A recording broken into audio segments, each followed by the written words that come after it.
በከሉ በከሉ ቀንሽ ደረሰ በከሉ በክዬ በኩዋ ያረጠሽ ሽንቷ አይቀዘቀዘ ሽንት ይቀዘቅዛል እንዴ? አይቀዘቅዝም። የሁሉም ሰው ሽንት ትኩስ ነው።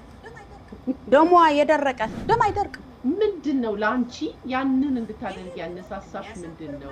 ይሄ ምንም የሚያሳፍርም አይደለም የህይወት ፕሮሰስ ነውና ሳይ ግን በአካባቢ ያሉትን አያወሩትም። ልክ ይሄ ነገር ሲመጣ የሆነ ለሴቷ የሬሳ ሳጥን የተገዛላት ያበቃላት በቃ ህይወት እዚህ ጋር አበቃ። ዋክ ያረኩኝ ይሄ ግድግዳ ምን አባቱ ነው ወደዚህ ጠጋ ብሎ ያላሳለፈኝ ሁላ ብዬ ልናደድ ይችላል። እርግጥ ነው ከጀርባ ያለው ነገር ሴሌብሬት የሚደረግ ነው በደም አሁን የማህፀን ሪታየርመንት ፓርቲ ሰዎች ሲኮረኩሙኝ ምን አይነት ማክዳ የኮረኮሙ መሆናቸውን ማወቅ አለባቸው። ያለፍኩትን እኔ ነው እማቀው።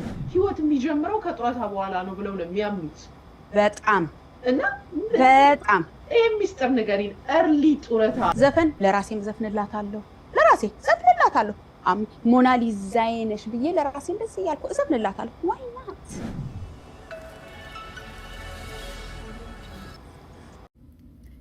እንዳያችሁት ነው እንግዲህ ውዶችዬ። ሙሉውን ቪዲዮ ለማየት ኪዲ ኢትዮጵያ በሚለው ዩቲዩብ ቻናሏን ይመልከቱ። በዛውም የኔም ኩዊን ማክዳ የሚለው አለ። ሳብስክራይብ እያደረጋችሁ የኪዲም ሳብስክራይብ እያደረጋችሁ እዛ ሄዳችሁ ሙሉ ቪዲዮውን እዩት። አስተያየት መስተካከል ያለበት ጥያቄ ካላችሁ ኦፕን ነኝ ለመመለስ። ይመቻችሁ። ወዳችኋለሁ።